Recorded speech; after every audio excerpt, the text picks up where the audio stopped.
Argentina, and she's going to share with us about enthusiasm as the breath of life.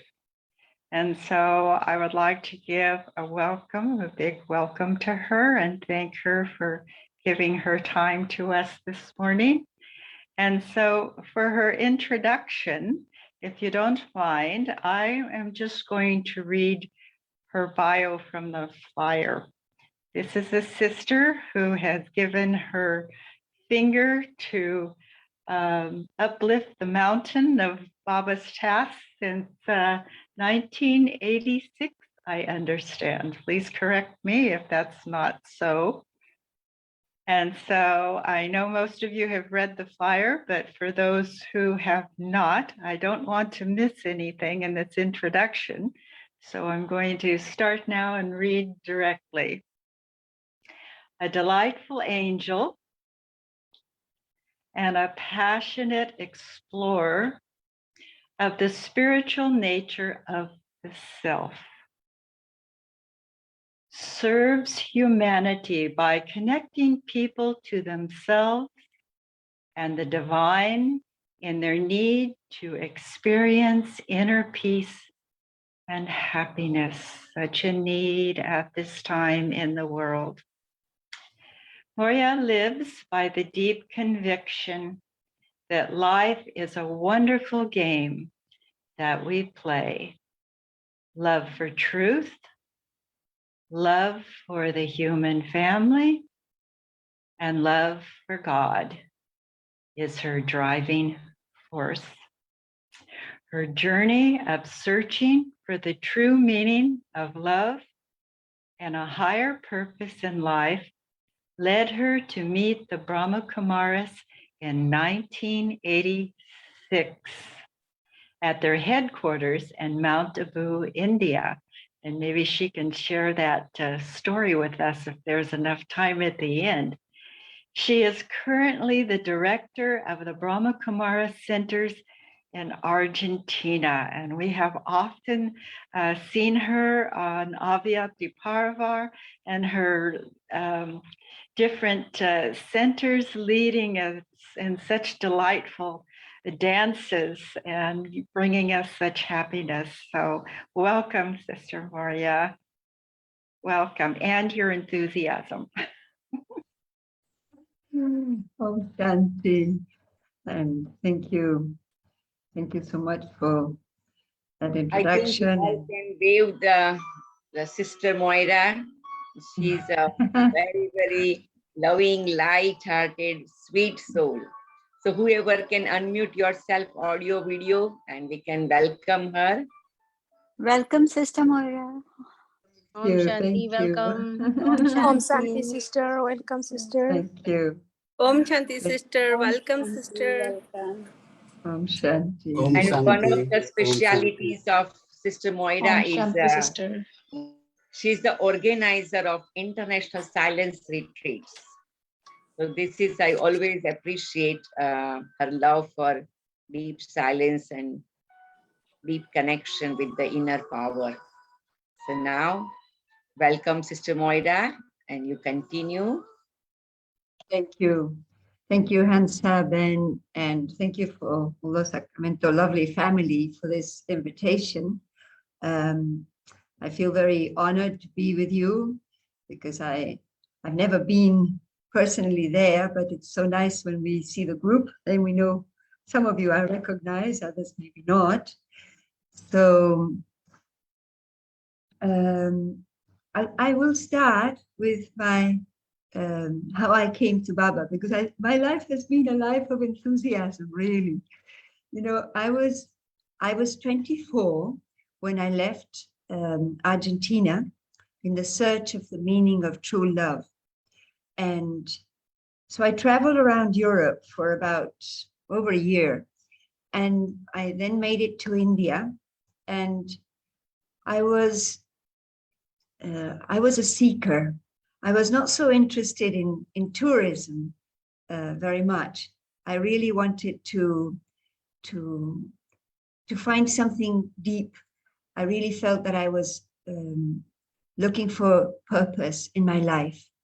And in this way, I went on a camel trek in Jaisalmer, which is it's in the desert, like towards the frontier with Pakistan in Rajasthan in the northwest of India. And I was there with some backpackers, with some friends, and I felt that my mind was so loud, so many questions, so much thinking, so I couldn't stop my mind. So the thought came that I should stop, that somewhere I had to stop. So when we came back from the desert, we were in a city called Jodhpur. We were staying in a very cheap hotel in front of the train station. And there I asked a man in the street, actually, where in India can I rest my mind? And so this man said, rest your mind. And he said, in Mount Abu. And because we were just opposite the train station, so I bought a ticket to Mount Abu. I was coming from the south. I was coming from Goa all across India. I was heading for Nepal.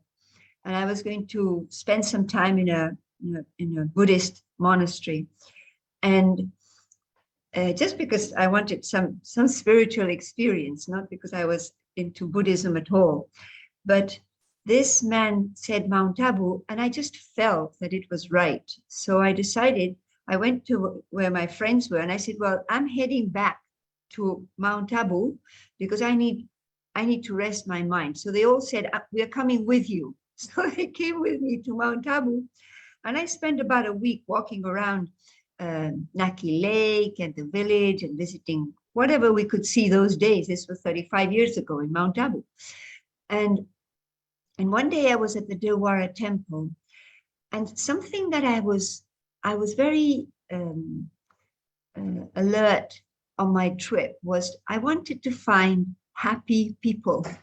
And I kept telling myself, people are excited about things, but nobody is really happy. So when I went into the Dilwara temple, I was kind of, because I had studied museum administration, I really loved art. So I was lying on the floor and I was looking at these amazing ceilings, which many of you must have seen. So suddenly a group of young people, all dressed in white, came and they were laughing. And it was as if a light, invaded the temple like this. So I stood up against the column and I said to them, who are you? And I said to myself, these people are happy. These people are happy. And I was so, excited. So they said, a sister from Colombia, she said in a very beautiful Latin American accent, she said, we are young people and we practice meditation. And I said, wow, meditation, that is going to really help my mind. I was in such a mess. And one thing that she said is, everything we do is for free. And I had this conviction that if there is a truth, it is for everyone. And so that really was like a bell ringing for me. So they indicated, I ended up in the museum, in Mount Abu, the museum. And those days, I don't know if it's changed now, but those days the museum was, with these awful images and everything was so a bit gross to my, at least I was a bit impacted. And I thought, I'm sure this was not what they meant. So then they guided me from there to Om Shanti Bhavan. And I had walked around that lake every day since I arrived. And I was wondering, how come I never came to this place? I was so struck by Om Shanti Bhavan. So someone came to explain to me about the pictures. Those days we had the original pictures of Brahma Baba's face in a corner and the vision of golden age, the vision of Vishnu, the vision of destruction. But it was like Baba's face was in a circle. And so the sister who came to explain to me what these pictures were about, I don't know, she went on and on, whatever she was saying, and I was struck by this face. And I kept telling myself, how beautiful. This man is so beautiful. And then then she said, okay, you can do some meditation classes. So I said, well, I don't want to. We were a few listening to her. I said, I don't want to share with anyone. I want a teacher for myself.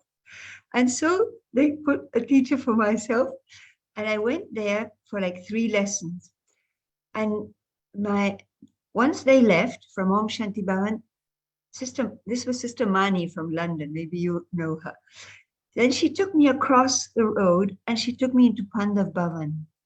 And that, it felt I'm back home. I'm back home. She took me all around Pandav Bhavan, even to the kitchen. She showed me the whole place. And I told myself, that is the school and this is the home. So I thought, I was so eager to start my course the next day. So I took 3 lessons. And the third lesson that the sister gave me, she stood me in front of a huge wall where the cycle was painted. This was an old classroom. Maybe things have changed now, but we were both standing in front of this huge picture of the cycle. And she started by telling me, this is the cycle of time. This repeats eternally, identically. And I stopped her and I said, do you mean that I will always forever come here again and again? And she said, yes. And I asked her, have I always come here? And she said, yes. That blew my mind. It blew my mind. After that, she could tell me anything she wanted. I would believe everything she said. Because for me, that was such an experience. I had eternally been there. And I recognized, this is my place and these are my people. And it was so strong. The third day I was in the Murli. And so I met, and then once I left the Murli the first day, they told me that Daddy Janki wanted to meet me. And I had no idea who Daddy Janki was. So I went to see her, but they told me after God, she is the highest psychologist. I said, okay. So I'll go and meet her. So I went to Daddy and she was sitting on a rattan chair and her feet were on another chair. This little woman. And I just had this thought that I can trust this little lady. So she scanned my life, like a scan. She asked me everything about my past, my family, about everything. And so I just thought I could open my heart and tell her everything. She wanted to know about my family, my parents, my education, if I had been in a relationship with someone, was I single, was I married, did I have children? And I thought it was just fun talking to her. And then she said to me, if there is anything you haven't told Daddy, you go and sit in Baba's room and you tell Baba and your past is finished. And I thought, okay. And then things came up, they kept popping in my mind. So I went again and again into Baba's room and I sat there and I just told Baba, I did this and I did that. And, and I just felt lighter and lighter and lighter, as if I had no past. Well, I don't know how long that lasted, but at least, when we Brahmin babies are born, it's just a kind of magic moment. Then things creep back again somehow. And then I realized I had to work on things. And I was so intoxicated. So this was the time of the Golden Jubilee. This was the time when there were 50 daddies. So they were all there. And one day we were meeting Daddy Chandramani. And we had to tell her our name and our country and like this. And then she came back to me and said, why do you look so worried? And I said, well, you daddies keep telling us there isn't much time, that the end is close, and that we have to become like Baba and we have to become like you. And I arrived like 4 days ago or 5 days ago. And so she said to me, but you don't worry, you are Baba's baby. And that was, wow, what a relief, I'm Baba's baby. So I took that, I was so happy. And my feeling at that time was, you know, I was traveling the world, I was kind of lost, and I felt that I was losing time. And I was just making time to find, I wanted to find something. But when I came to know about the cycle, I was so intoxicated. I was so excited about the life that I would live from then on, a life of service.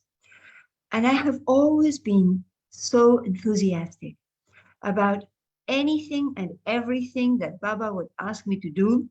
I was always ready. I always, and people always used to tell me, when we play these games that we play with as Brahmins with a family, what is your speciality? And they always say, my speciality is enthusiasm. And I love it when Baba says in the Murli, enthusiasm is the breath of Brahmin life. And he says, as much as a body cannot exist without oxygen, so breathing is essential, we as Brahmins cannot live without enthusiasm. So he says, we have zeal and enthusiasm. So it's like these wings that we have to fly.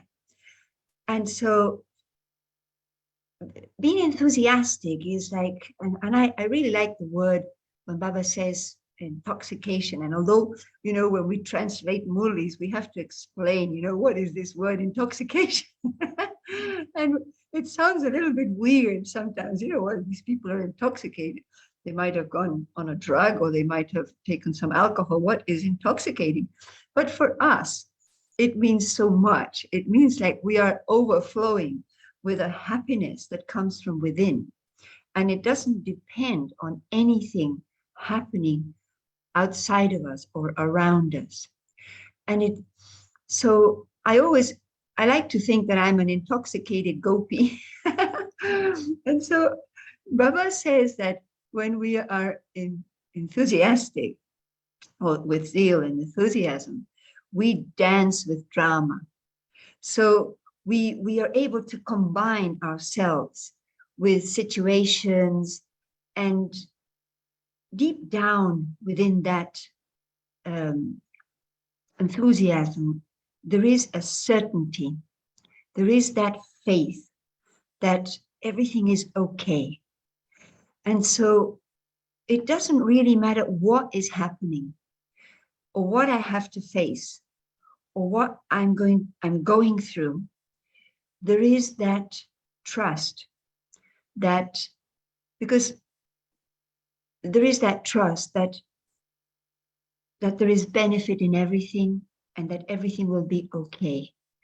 If that wasn't there, then we would be, happy at one time, and then we would become influenced by things, and then we would doubt ourselves, doubt the family, doubt Baba, doubt drama. So at the heart of enthusiasm is this deep faith and this natural trust that sometimes we do go through difficulty, but we know that Baba is there. And so one quality that Baba always kind of attaches to zeal and enthusiasm is courage. So when we go through things, sometimes we go through very turbulent waters on our own journey, and we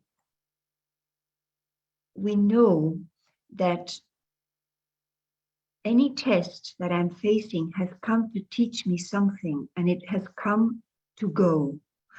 And so we have the courage to step into it and learn from it, trusting that if I don't avoid things, but I face it, then I need to do as much as I can. And that sometimes can be very little. It depends on what it is or how I feel. But we know that when we give a step of courage, Baba will help us. So Baba is there. And we have to be very open to receive Baba's help. Sometimes Baba is there. He's offering his help. He's offering his companionship, but we are closed. because we may be in a cloud of hopelessness. So hopelessness is something, it's like water onto the flame of enthusiasm. When we become hopeless about ourselves, or when we become hopeless about someone else, when we say, this one will never change. And Sister Mohini, who is giving us this deluxe sustenance, dissecting every aspect of consciousness, she keeps telling us, don't create these thoughts that this one will never change, because Baba has such a high vision of me, of you, of all of us. So why should I think different? Why should I not see myself the way he sees me? So courage brings us back home into that pure vision that he has of me, that will reconnect me with hope, that will allow me to look at myself with benevolence, with trust, with faith, and will take my vision back to my specialities, to my qualities. That could be happening with me, but it could also have be Baba's vision repairing my vision of others. Sometimes we lose hope in someone. And so Baba shows us who that one, him or her, who she is, who he is. I'll tell you an experience. I lived in Chile, although I'm based in Argentina. I lived in Chile for around 7 years. And I was 5 years with Baba when I went there, and I had to take over there.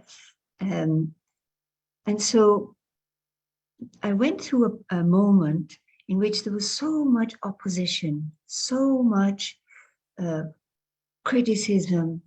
And because I doubted myself, I went into a stage of such lack of self-respect, and I became hopeless. So one morning I was alone at the center. So I sat in Baba's room. We had no chairs. It was very, very simple. We had cushions on the floor of the Murli room, and just a couple of chairs at the back. So I was sitting on the floor, and I was looking at Baba's point of light picture. And I sat there and I looked at Baba and I said, if I am of any use to you, if I am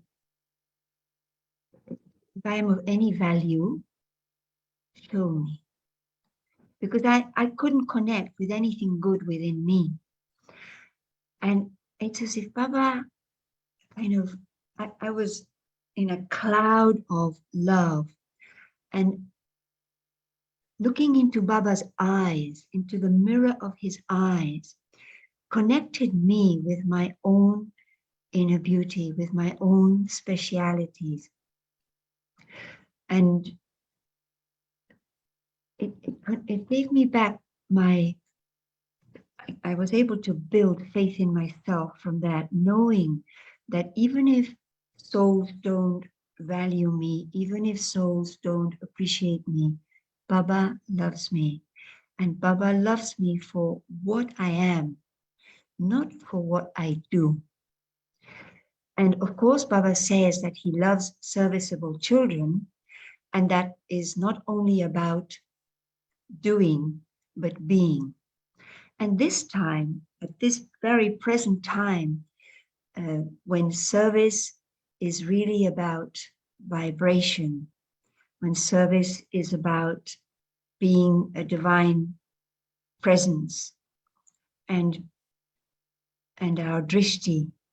So now our eyes need to become the mirror that will create hope in others. As much as Baba uplifted me from that fall of my self-respect at that time, and it's as if gave me back my breath. I have always been so eager to do everything and anything, and looking into Baba's eyes has always been like a refuge where we recreate ourselves again and again, because sometimes we become, we come back to that feeling of my own self-worth, but then the enemy there is arrogance, to think that I am superior to someone. There, that time I was in a kind of inferiority crisis, but I could go right across to the exact opposite, to feeling superior. So always coming back to this mirror of the pure vision of God on me will always connect me, not only with who I am, but with what I am here for. Because Baba once told me, I met Baba personally twice. It was the end of those days. Hansa, you must have met Baba so many times personally, but I came at the time in which I only met him twice. And in one of these meetings, he said, "You are the one who is good in courage." And I started thinking, what does he mean? Because he sees our specialities. He also told me, I'll tell you a little story. When I came to Baba, as I mentioned in Madhuban, this was the month of May, and the daddies were still there, and there was only 7 double foreigners. So there came a day that Daddy Janki said, "Okay, all you double foreigners, you must leave, because Daddy Janki is leaving, so you must all leave." And so Daddy Ji used to sit with us in the courtyard, and she used to spend time with us every evening. She and the rabbi would sit with us every evening. And that last night, she said, "Okay." We said, "Daddy, we don't want to go." And so she said, "But you must go." Daddy said, "You have to go." This was Daddy Ji saying, "You have to go." Because Daddy Janki was always, our teacher and our guide. So she said, "You have to all go because Daddy's leaving." So we had to go. And so Daddy Prakashman, he said, "Okay, if you want to come here again and again, if you want to come to Madhuban, you remember what Baba told you in your meeting." So I said to Daddy, "Daddy, I only arrived 10 days ago and Baba didn't say anything to me." And so she said, "Okay, tomorrow Shashiben will offer Bhog, and I will ask Shashiben to ask Baba to bring a message for you." And so the next day, that night, I had no idea. I was only 10 days old. They kept saying, "Baba said this and Baba said that." And I kind of went into the experience of what they said, but I couldn't figure out how it was that he had said this to this one and that to that one. And so I couldn't sleep that night. I was looking at the little red, the egg-shaped light that they have in the rooms. And I was awake all night thinking, how is it that Baba is going to speak to me? And if he does, what is he going to say to me?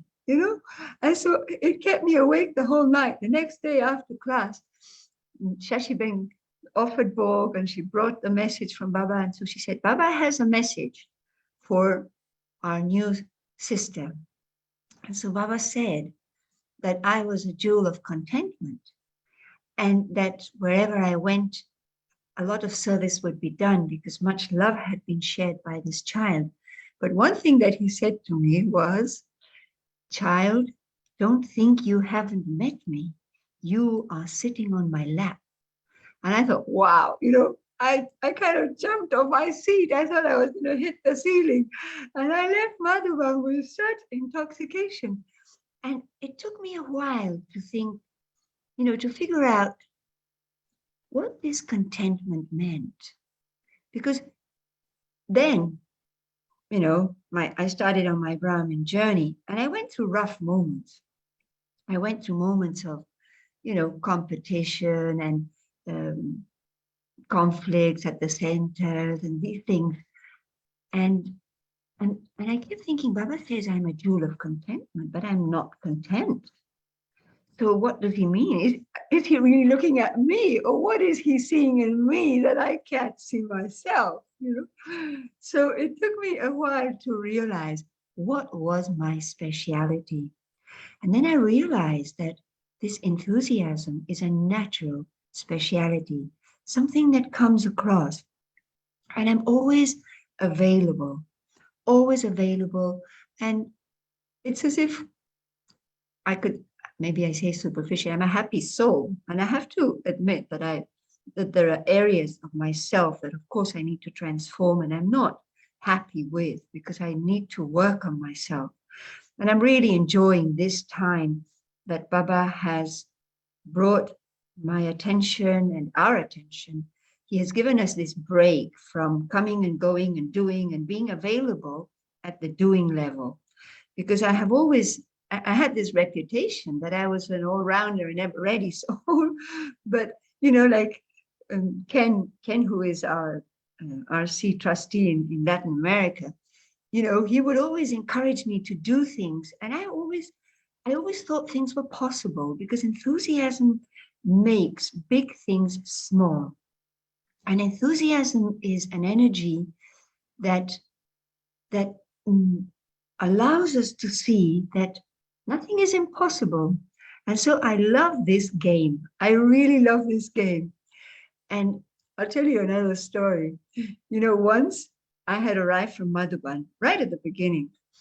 And the first morning I went back to the center. In the Murli, Baba said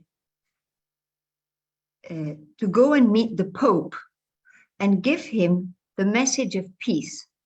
And the Pope, John Paul II, was in Argentina. He happened to be in Buenos Aires. So when Baba said this in the Murli, we said, well, he is telling us that we have to go and see the Pope today.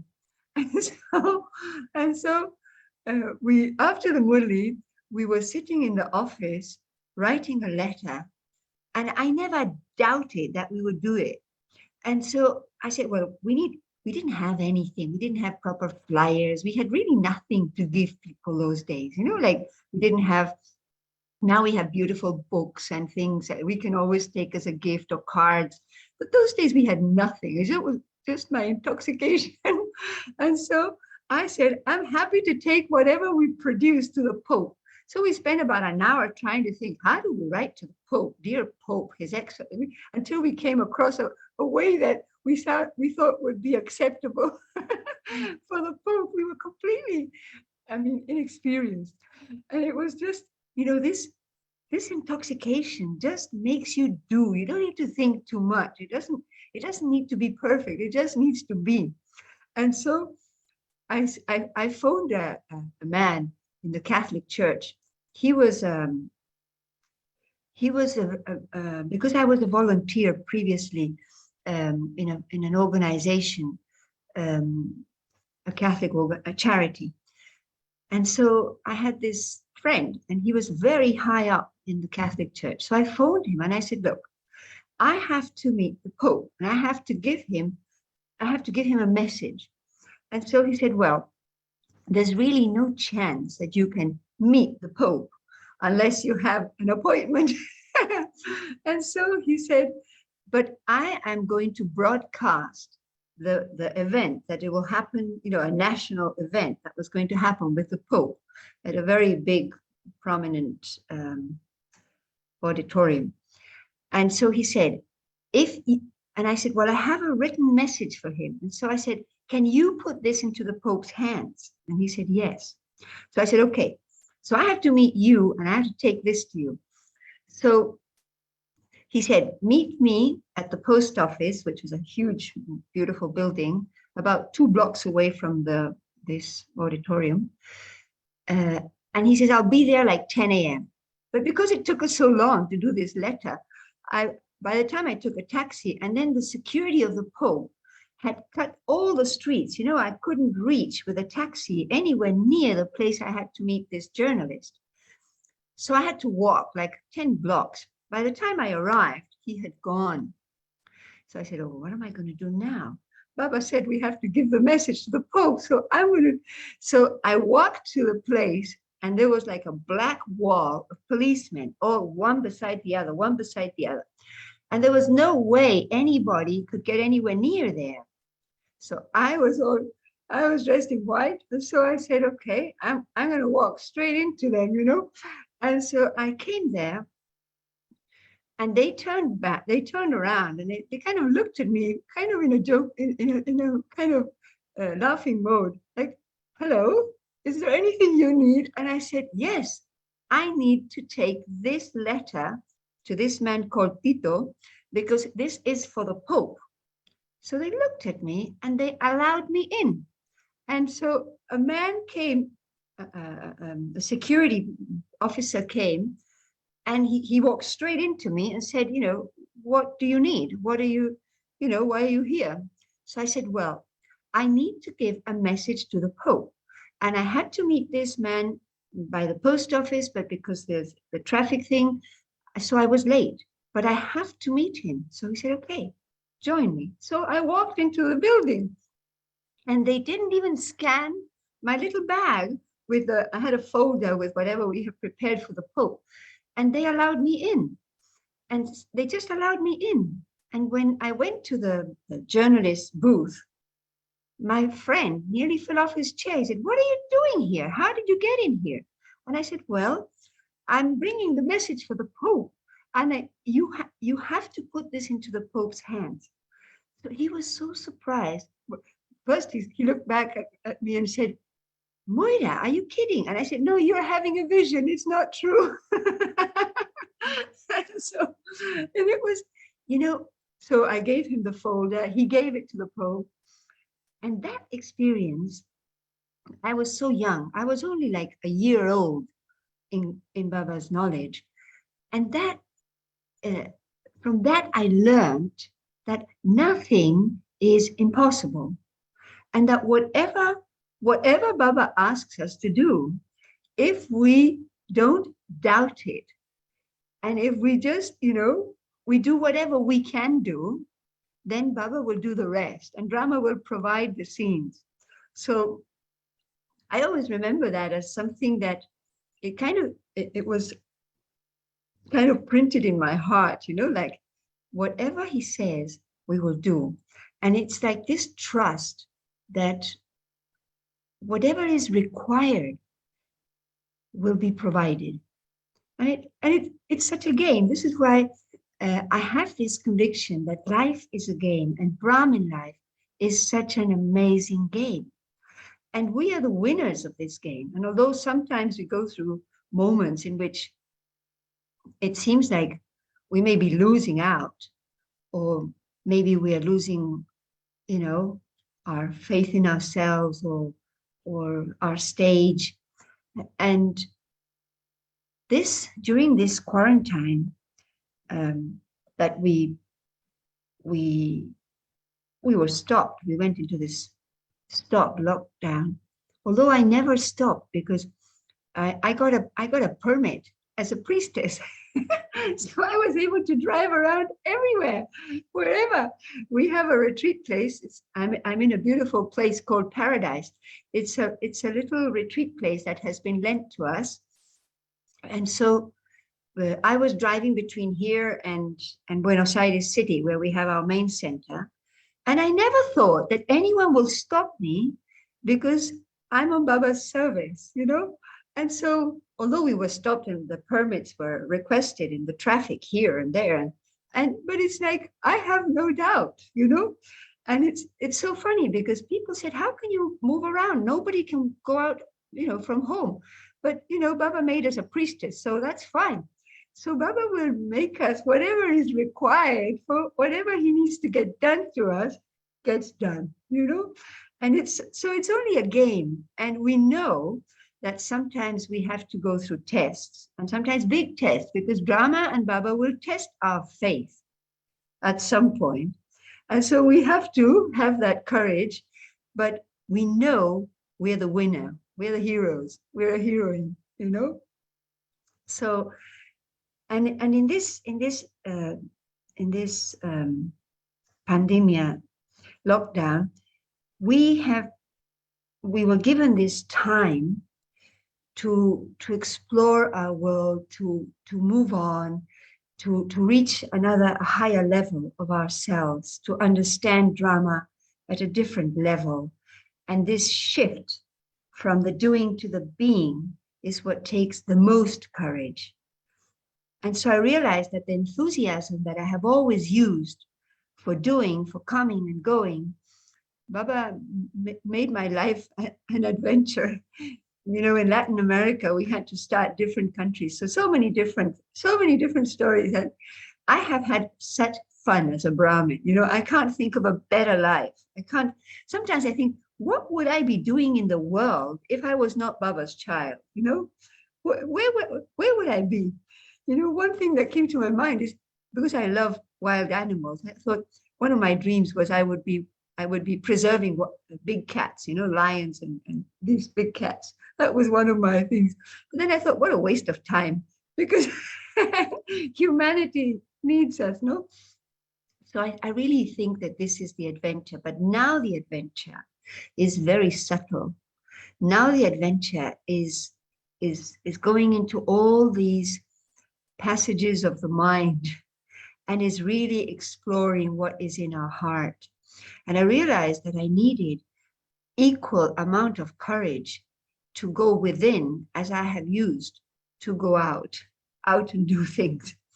So now the time is to be more introverted. I have never been an introverted person. And Sister Mohini, every time she saw me, she used to say, Moira, you have to be more introvert.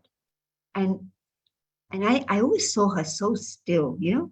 And I thought, I don't want to be like Sister Mohini, because I'm more like Sister Genti. I move around, I travel here and there, everywhere. And I identified with another image of an angel. But I've had enough of that as well. So now I've come back to Sister Mohini and I say, okay, you know, what is this stillness and this silence and this introversion all about, you know? And it's opened the doors. And I feel I'm so fascinated now exploring the self and just knowing myself and really taking responsibility for who I am and how I am and what I need. And knowing that now things can become, although the steeper we go, it becomes, you know, Mohini Ben is telling us to look at each thought, each feeling, attitude, but all day, step by step, one day after the other. So we need a lot and just keep hope, because we find things sometimes not so easy. And sometimes a whole day goes by and I say, what did she say last night in Avyakti Parivar? I don't remember a word she said. So, but I don't lose my hope. You know, I go back to her again and again, and then I listen to Baba's message, and it's such fun. It's so fascinating. We're on such an amazing journey. We can only do this together. And this Avyakti Parivar, this connectedness, we had to be isolated, alone in a way, to be together, connected, and very close to each other. It's very interesting when she says, how are you all? And she wants to see everyone. And although I don't make myself visible, I must confess, I'm not the ones in Avyakti Parivar who are always there. I'm not that one. But I listen to her every day. And sometimes I skip because I have some other things. But then I listen to her at Amrit Vela again. But it's it's a new game that we will all make it. We have to go together. We being together is such an interesting component of our self-progress, because when we fluctuate, when our enthusiasm is less, there's someone's energy that will take you forward anyway. No one will be left behind. Baba won't leave any of us behind. And it's it's so beautiful to see that we're all growing, we're all becoming subtle, we're all becoming those flames, ignited flames. And the world will be transformed. And we won't even realize. Did you see what she said? When was it? Your Thanksgiving Day. We don't have Thanksgiving Day here. But like she said that there's this new court that we have to now become familiar with, the seniors, the ancestor souls in the subtle region. And Baba wants to make us familiar with them enough that we are influenced by their purity, and that upgrades our own purity. So it's so interesting. And she said, this is something new.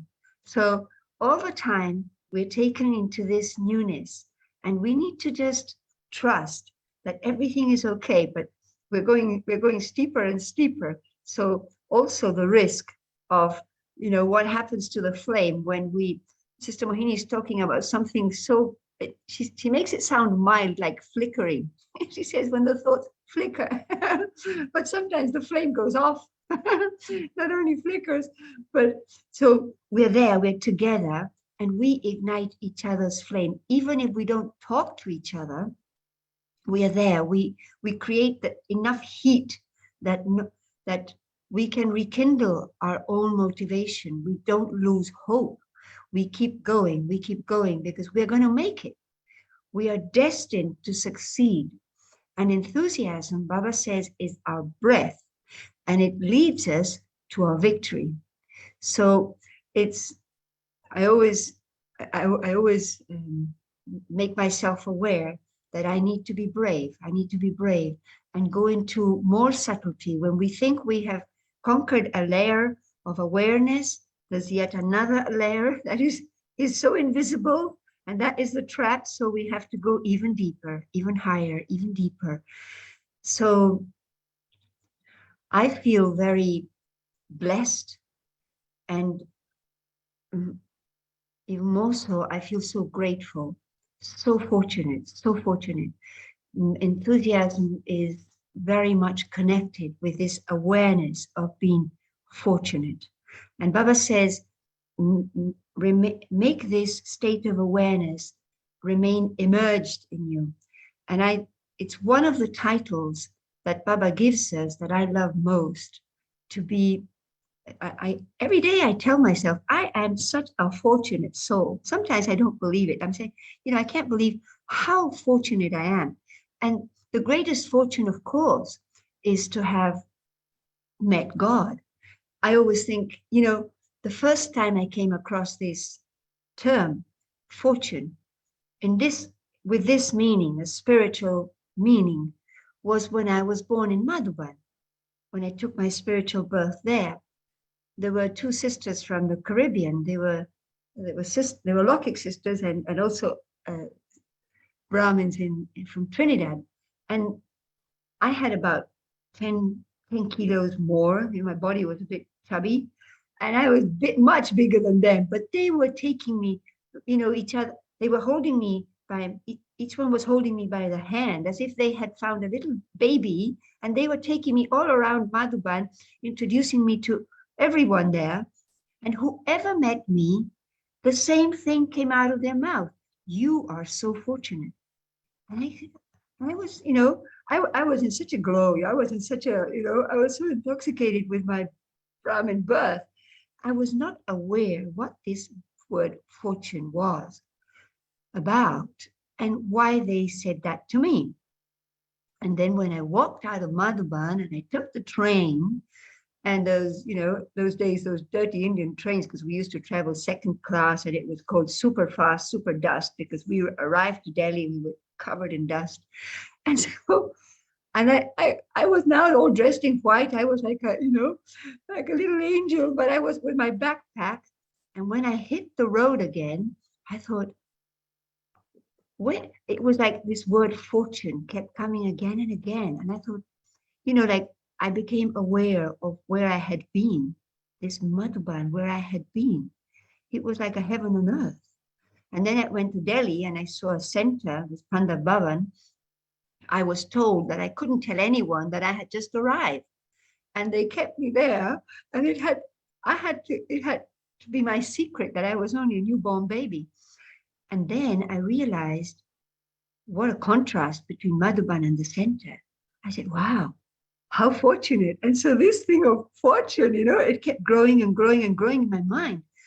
And then when I realized, I was a traveler.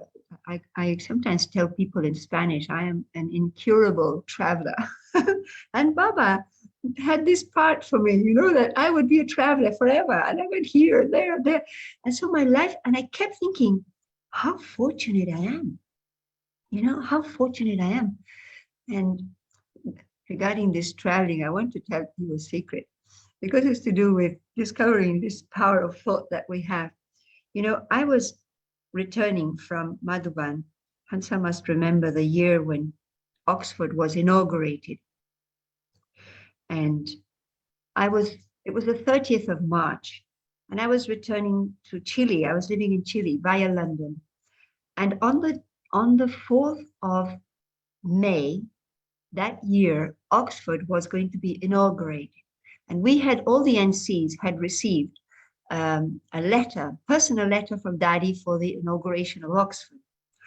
And so I was returning to Chile, and I met Mike George in London. And Mike said to me, Moira, are we going to see you in a month's time for the inauguration of GRC, Global Retreat Center? And I looked at him like saying, Mike, I live in Chile. Like, how can you imagine that I haven't even got back, and you think that I can travel again in a month? And, for us in Latin America, traveling is so expensive. So in my logic is, how can you think I'm going to travel again in a month when I'm only just coming back? And Mike George looked at me and said, I'm so sorry, we're not going to see you, Moya, but not because you live in Chile. It's just because you think the way you think. Oh, and I thought, oh my God, I'm going to miss Oxford inauguration. And then I thought, between London and Santiago in Chile, I have to change this. So I tried to change all my logic, but I had gone too far in believing that if you live far from London or Madhuban, if you're Latin America, and then we earn very little here. So how can I travel twice in the span of 2 months, So I said, okay. I told myself, okay, I won't be able to come to Oxford, but I promise that I'm going to travel as much as possible, wherever necessary, always. And I told myself that. And from then on, I never stopped traveling, ever, And I said, thank you, Mike, because you stopped me from thinking in such a wrong and unfortunate way, And then I thought, whatever we want, whatever we enjoy, whatever we value in this life, we just need to determine that that is what we want. And Baba will fill that thought with power and make it happen. So this was a very beautiful learning, that enthusiasm has this ingredient of determination. It has a foundation of faith, but it is driven by determination. This is why we feel that nothing is impossible and we can make things difficult easy.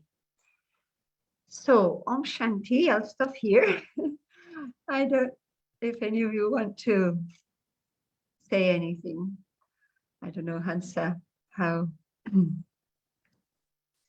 Hello, everyone. Moira has made us all travel and fly and so many countries and so many places.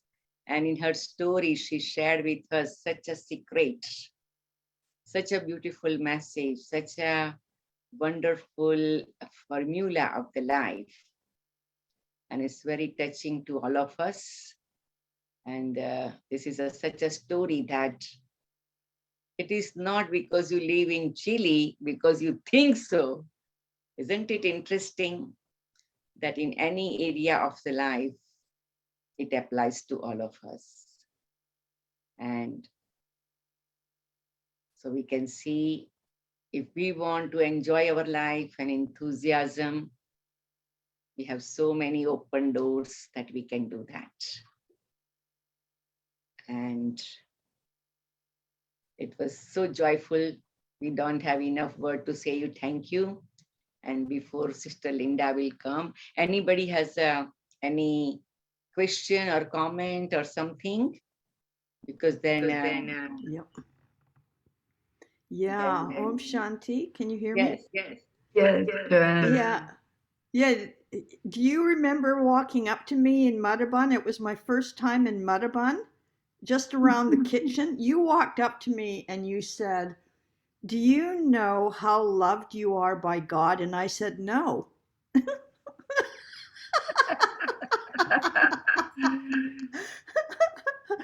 It's lovely to see you. And I really relate very much to what you have been talking about. So thank you so much. It was, I needed to hear it. So thank you. Om Thank you, Shanti. Joanne. Lovely to see you too.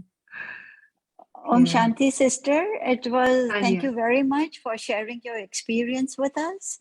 And I just loved your enthusiasm. It made it ignited my spirits too.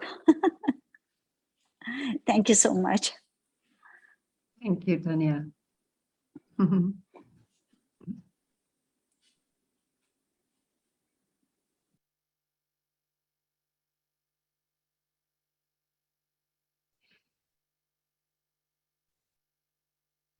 I can also share with you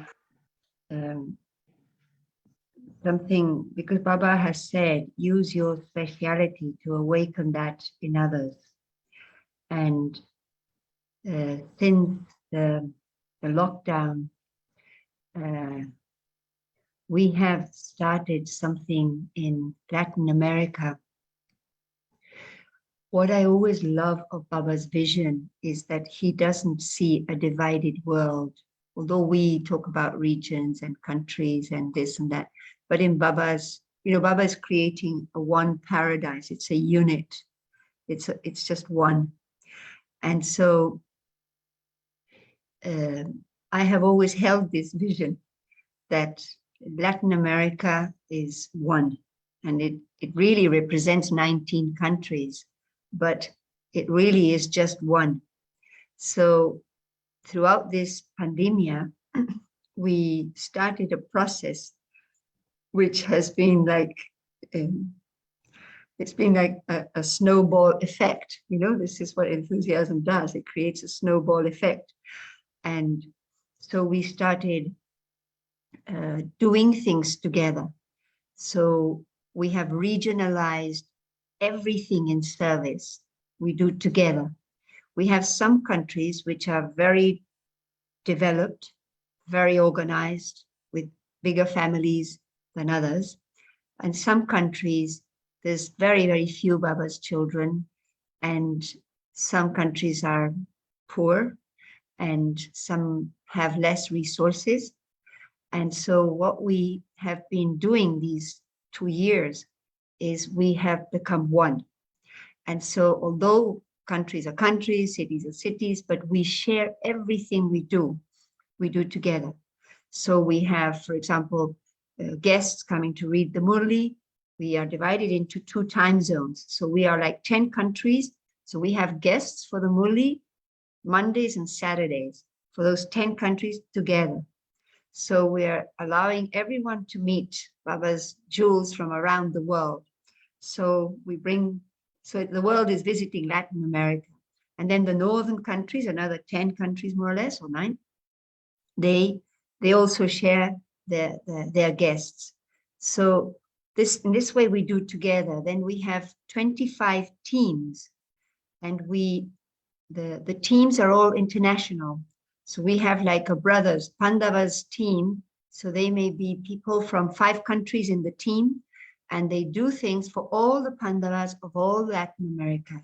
So they have like their WhatsApp group, and they come together, and all the Pandavas in the region meet in a WhatsApp group, and they meet with Ken and they do retreats. And so, and there's like a flow of an energy, you know, and so many who would have been small and apart, they have come together. And this is the greatness of unity, that it makes us big and nobody feels alone. So we have, on Wednesdays, for example, we have a regional lecture on Facebook.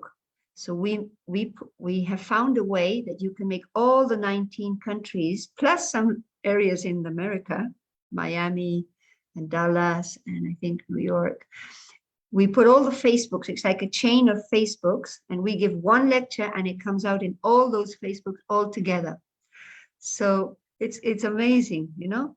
And so we, in this way, doing together, we keep each other ignited, because when we are together, we do bigger things, we dream bigger, we are stronger.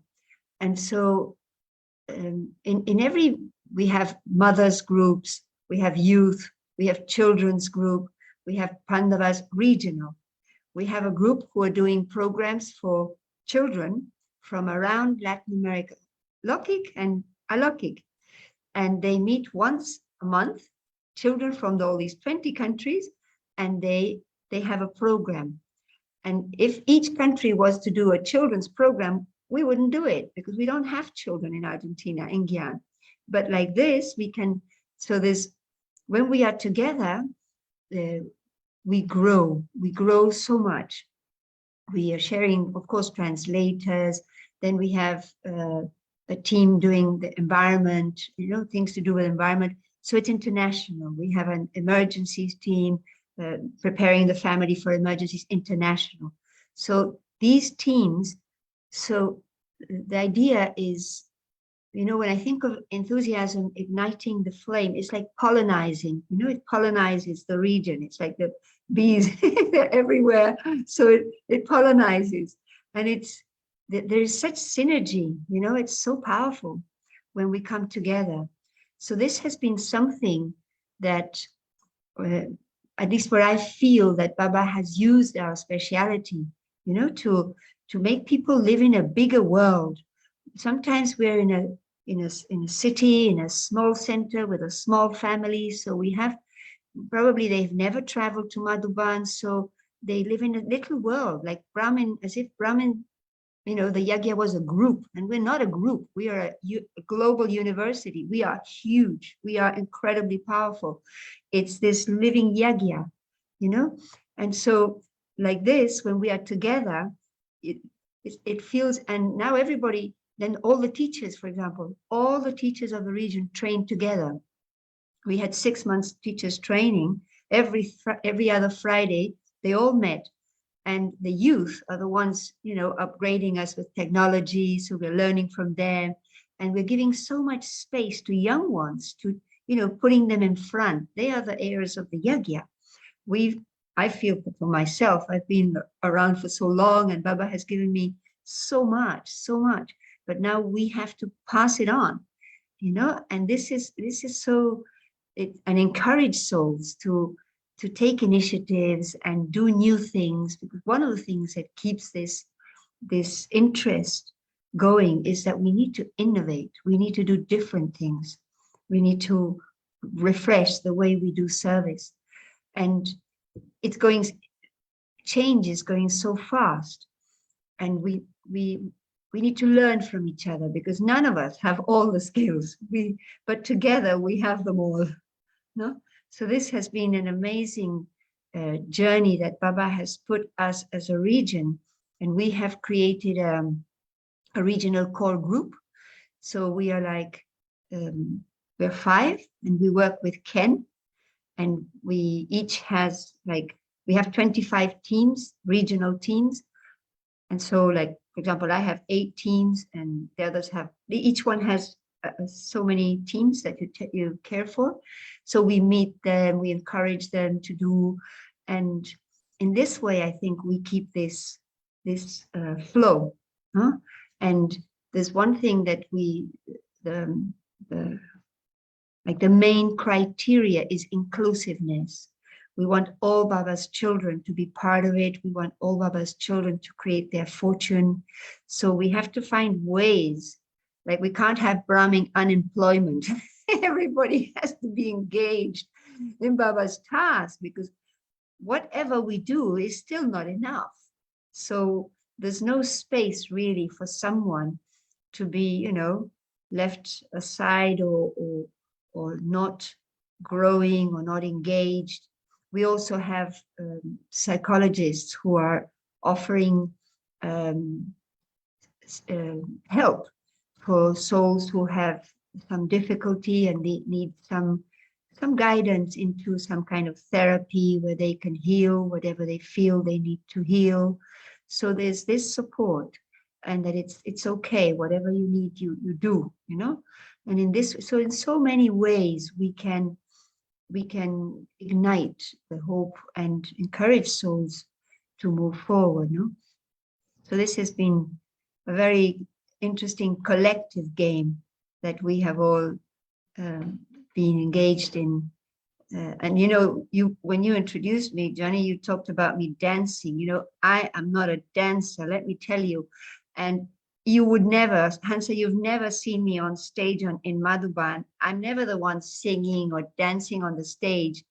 But how did Bhumi get me to dance in that Avyakti Parivar is because one day we invited her to read the Murli to us. And we said, Bhumi, you get everybody to dance, to do this, to that, and now we want you to dance. And so we all stood up and we had her dance to Latino rhythm. And she thought it was so nice. She said, I only get people to move cards and move their arms, but you're getting us to stand. So she said, can you do that? And I said, okay. But I said, we can do that once. And I said, no, there's Avyakti joy. You have to do that. And I thought, okay, then we did it twice. And they said, no, you have to take care of that. I said, oh my God, Baba never in 35 years got me to dance on anywhere. And here I am dancing on a screen. So I thought, okay, even that, has to be part of the game. Whatever we are asked, we just have to do, whether it looks good or, I don't know, silly, but we just have to do. It's just part of the game. So anyway, Om Shanti.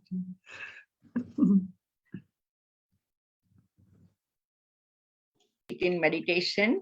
Anybody has any other question or comments or something? Om Shanti, sister. I'm Pradeep from Reno. By listening to your story, I felt like it was Baba's plan. The first thing, you went to India, you're looking for the peace, and then you found, you went to the Mount Abu.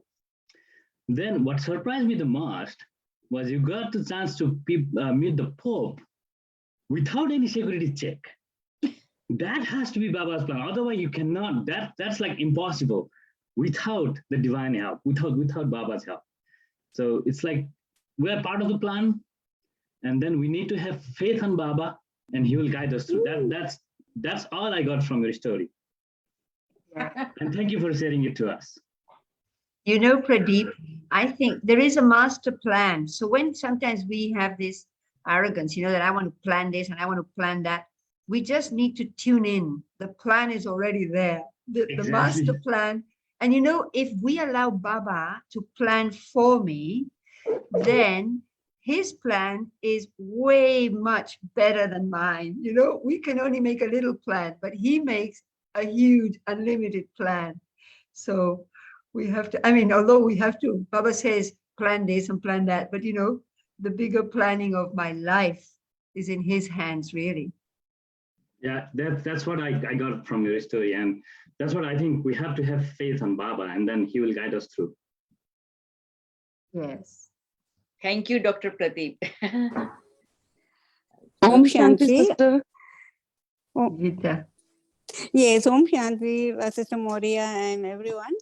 And I've just come from India to Canada. And it's amazing to hear you all. I've been listening to the workshop contents and the experiences shared by all the Brahma Kumar and Brahma Kumaris. It's amazing. It's really, really elevating. And it gives such a fantastic news that, the head of the family who is bringing all of us together, and being like all being in one family, all being spread out here and there in different countries, different states. It's really, really very beautiful to hear these experiences, and it makes us so lively and elevated. And if these thoughts, what we have imbibed in us today, maybe will continue for many hours.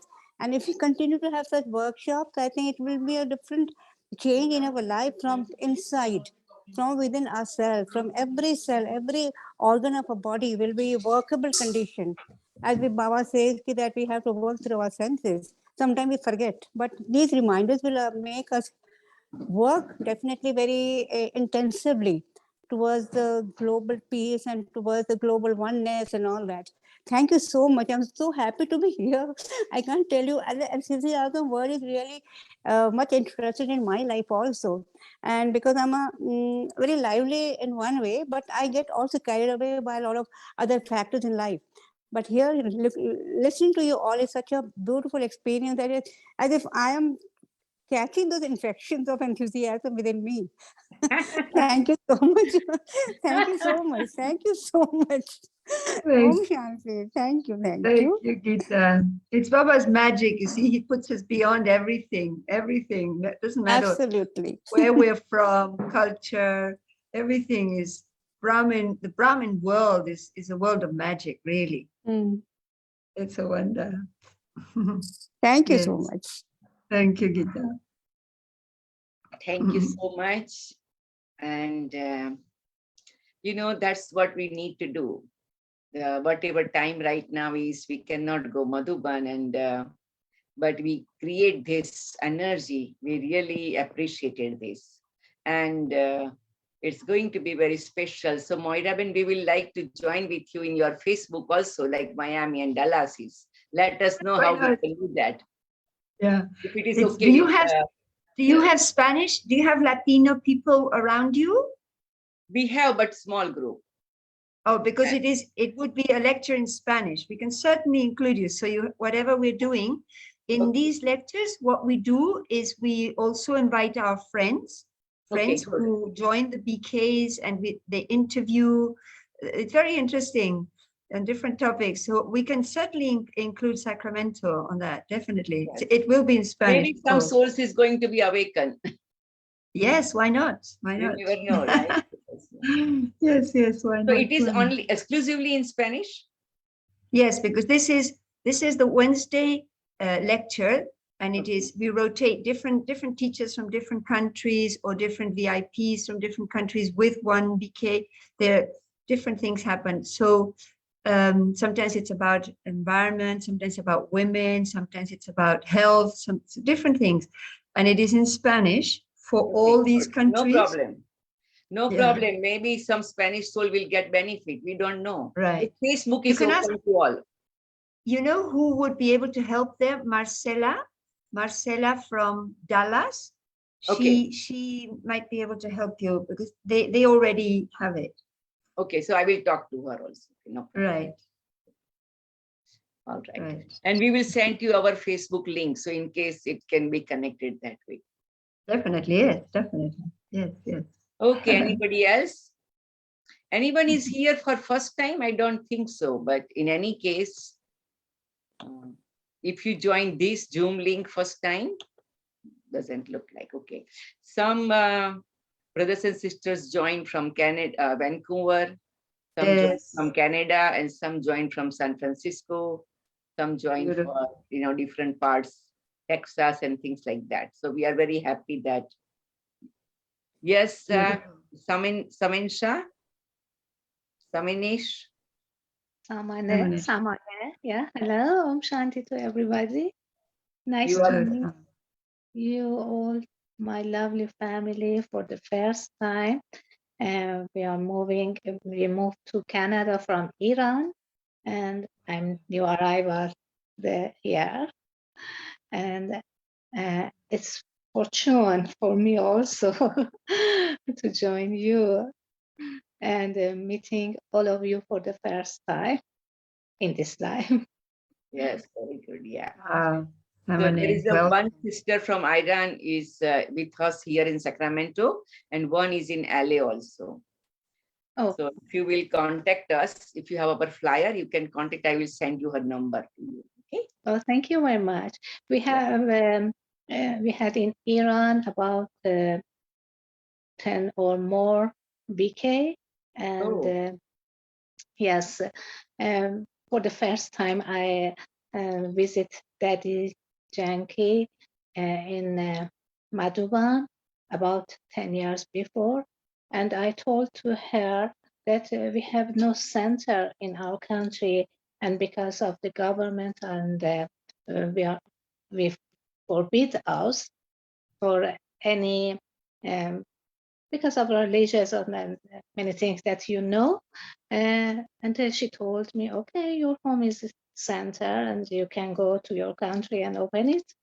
And it was fortune for me that in my house, the first classes, 7 courses organized in Iran, and about 200 person, I think, they the soul aware and become familiar with this Raja Yoga. And then about 10 or more than 10, we are morely in Iran every morning. wow. Yeah. Can you imagine in Iran? Wow. Yeah. Amazing. You are very fortunate, Samane. Hey, Baba made you an instrument for your country. That's a foundation. It's very, very fortunate. And it's Daddy's blessings. Yes. Yes, very good, very good. Anyway, wonderful stories, and we can continue it. Is Linda Ben, are you there? You want to say thanks and then we can have meditation?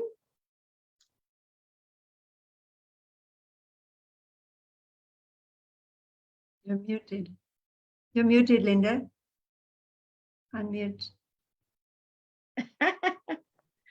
Om Shanti, Om Shanti, Om Shanti. Baba says today, this is a natural eternal drama. This is called The Wonder of God.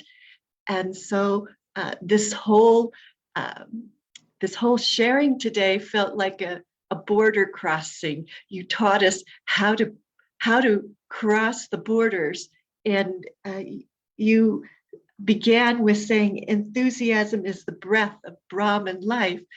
And even though we have to wear masks to keep the infection from spreading, you taught us how to get past that, how to cross the border into the unlimited today. And was writing everything down that you said. And then I finally said, Baba, this soul with every breath is a jewel.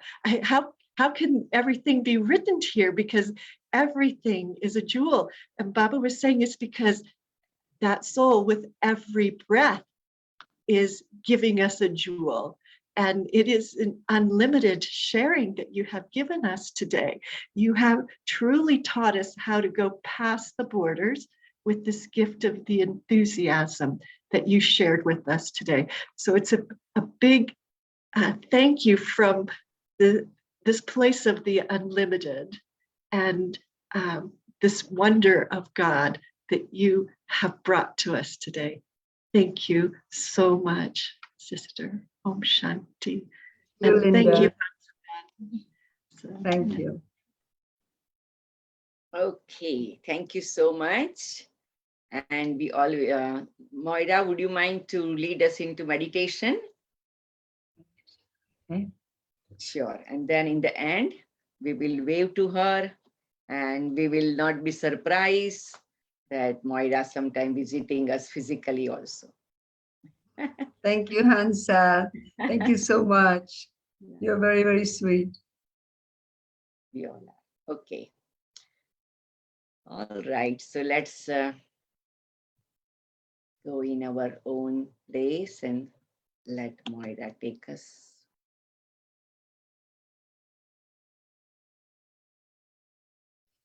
So let me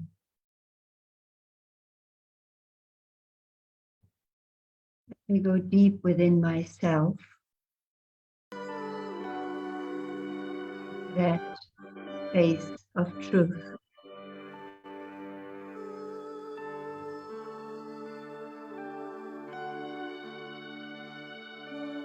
We become aware of who I truly am.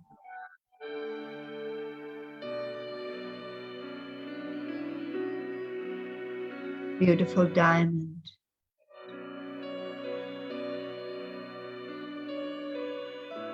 A very powerful soul.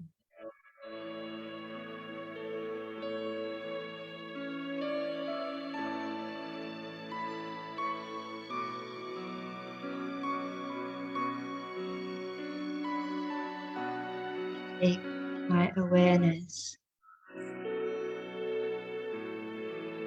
into my unlimited original home.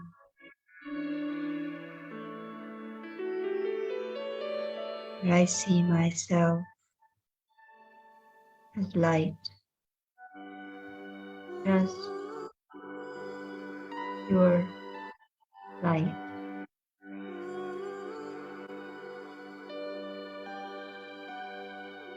Let me dive deep into the feeling of my eternal peace.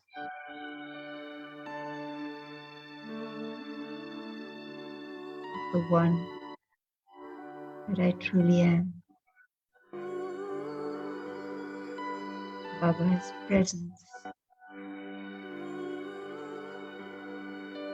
I am embraced by his vibrations. Eternal peace.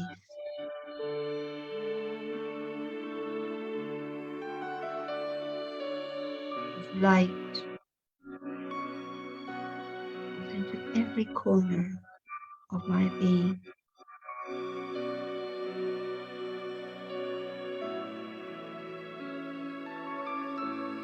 I am at one with the Supreme.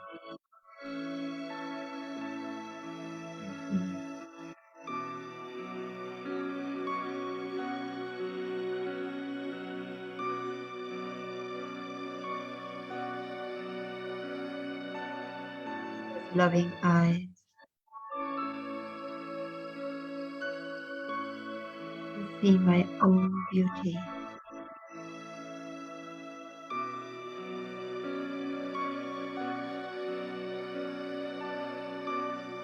Baba loves my perfection.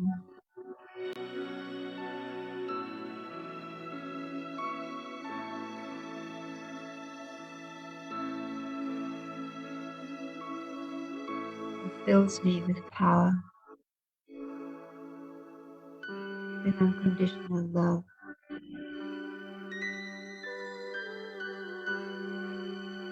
This is the love that heals the wounds of the past. It's the love that sets me free.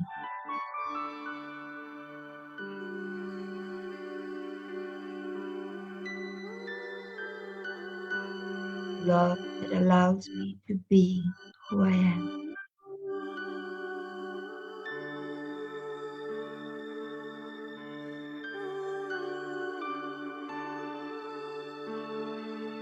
The real me.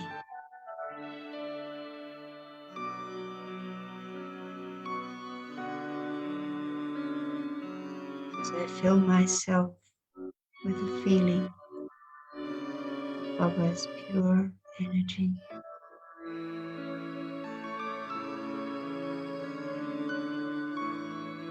Return.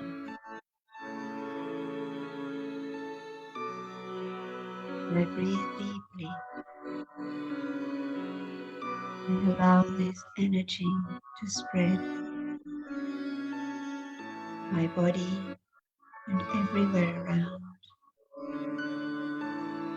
An instrument of peace.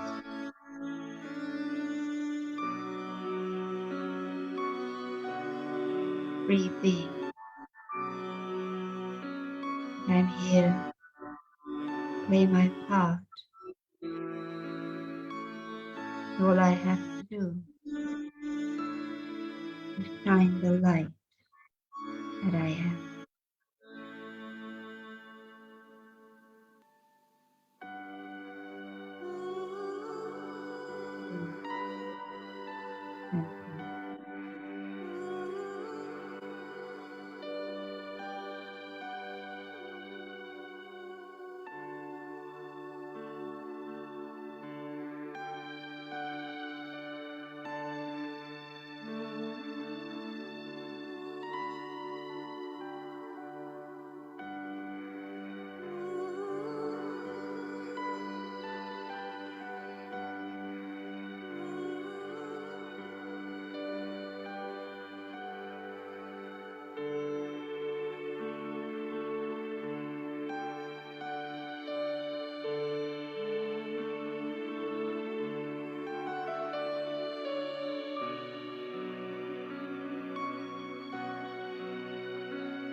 Thank you so much, sister, for sharing your experience, and your smiling face and positive energy gives us so much courage.